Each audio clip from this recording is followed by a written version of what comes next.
meet the demands of the body, it is termed circulatory shock. It falls under two categories: cardiogenic or low venous return.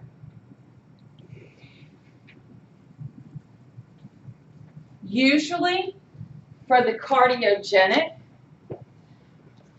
usually it's due to an MI, myocardial infarction, a heart attack. The heart has stopped.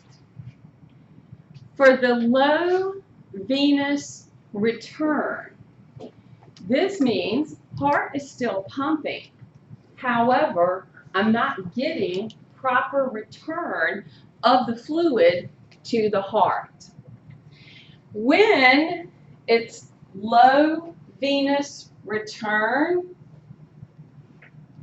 usually it's termed hypovolemic shock, obstructed venous return shock, venous pooling shock. Hypovolemic, the one that's most common. Hypo meaning not enough. Volemic, not the volume. Okay? Too little volume. Usually has happened because of a hemorrhage that may have occurred, some type of trauma. Maybe you were in a bad accident. Bleeding ulcers. Ever known somebody that had one of these? Okay. It actually ends up, being a problem for the person. They usually get very low in their iron in their body. Other things start to show up, and then they begin to do testing, and they may find the person has a bleeding ulcer. And hopefully they can repair it. Burns.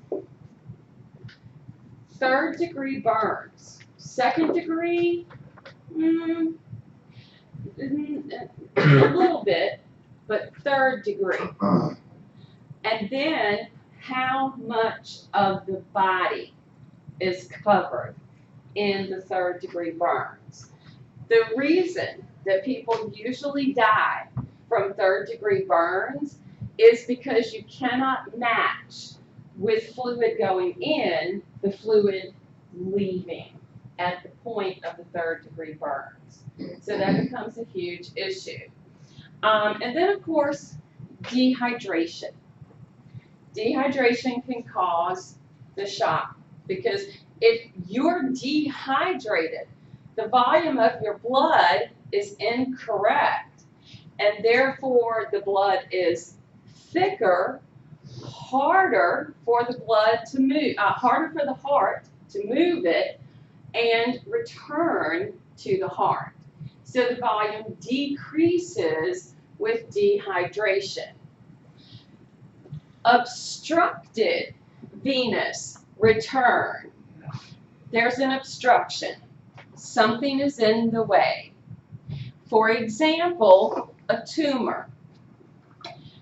Tumors can definitely block the blood flow. Usually what happens with cancer, well, let's say tumors, okay, the vessels actually grow into the tumors because the tumors are hungry. These are cells that never stop dividing, and they actually want the vessels to grow into them rather than worrying about blood flow to other tissues. So tumors can obstruct the blood flow. Aneurysms can obstruct blood flow, depending on how large they are, all right, and blood getting pooled in the area of the aneurysm. In the case of venous pooling, now remember, the veins are already an area of high capacity, meaning they already have a large volume of blood. And that's due to their structure, it's due to what they do, and so forth, right? That maybe falls back to just heart failure. Now, that congestive heart failure is going to be an issue where you've got the right ventricle, and therefore it's not getting to the lungs. So yes, we can have stuff like heart failure, COPD, emphysema, chronic bronchitis. Any of these type of chronic conditions are going to affect that blood flow of the heart. Some of them will cause the blood flow or the pooling to actually occur in the lungs themselves, for example, or build up a fluid around the heart. So it's not necessarily venous, okay? It could be where the buildup of fluid is the upper body, because it's going to depend, is it going to be right ventricle or is it going to be left ventricle?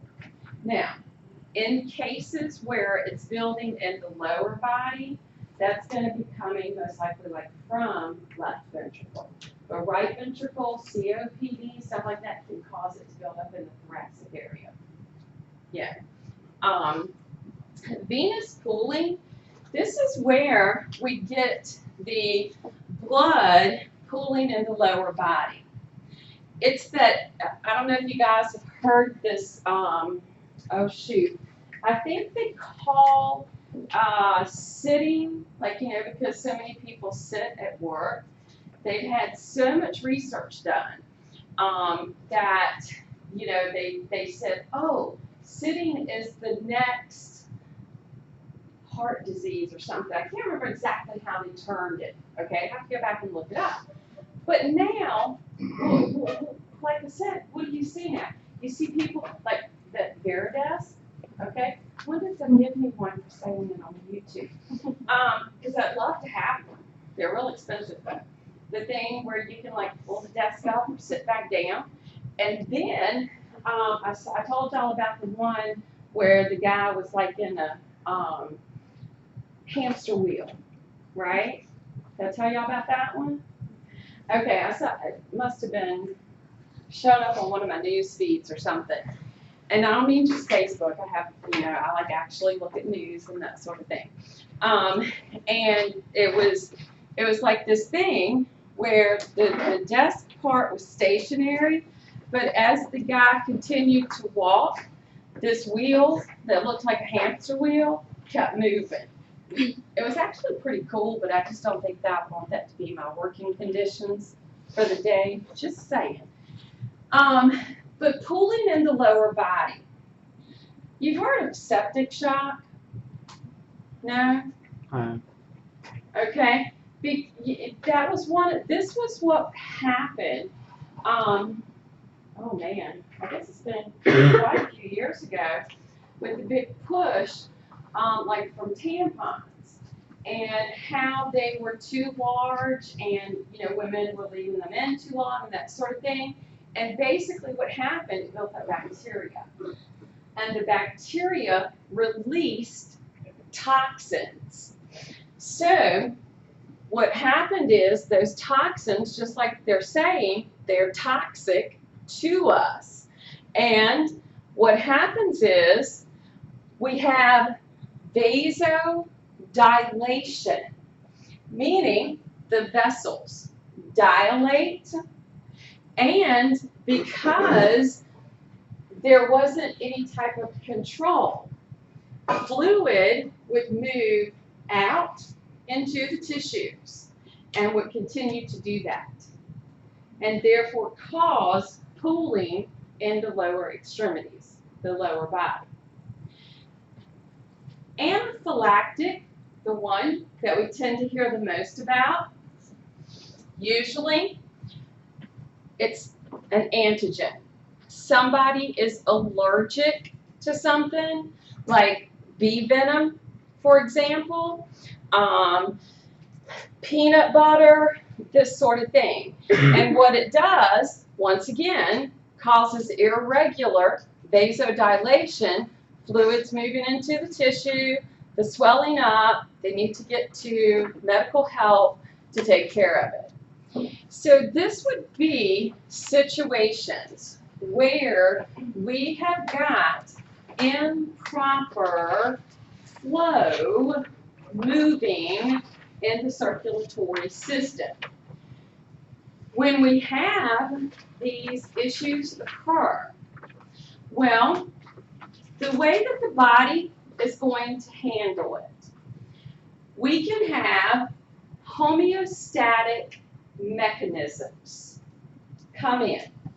Homeostasis, for the most part, homeostasis works based upon negative feedback. So this would be compensated. It wants to come in and correct the mechanisms. So, for example, hypotension, which would be low blood pressure, meaning we're not getting a proper output, therefore it's affecting the flow of the blood. Under normal conditions, the body is going to recognize this by way of those baroreflexes, okay? Vasoconstriction would occur. That would hopefully increase the blood flow, increase the volume, and correct the problem. In some cases, people faint. And when they do, that syncope, so to speak, they fall out. And it is a good idea because a lot of the blood has pooled in the lower part of the body, okay? It is a good idea to raise their feet a little bit. All right, that will help. Don't let them get right back up, you know, as soon as they wake up. Make them kind of stay still, keep those feet elevated, you know, and be like, hey, free, get free, you know, whatever the case might be, all right? But it does happen.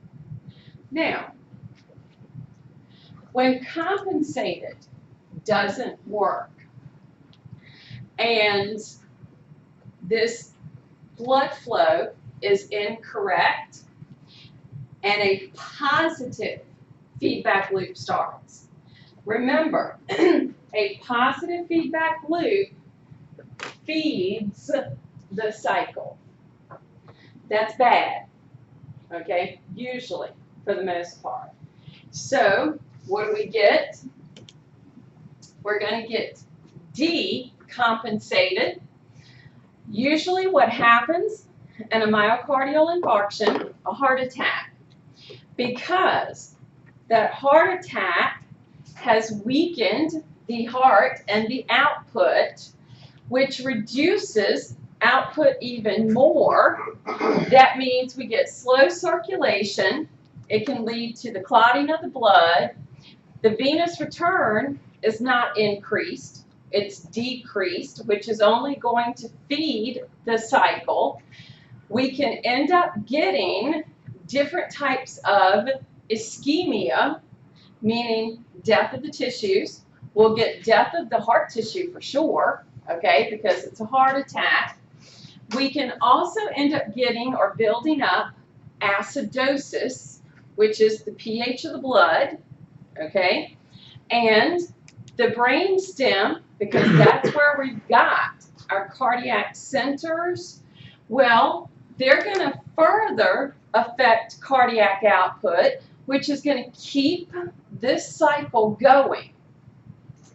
Now, the problem with positive feedback. With positive feedback, you have to stop the cycle. If the cycle of positive feedback does not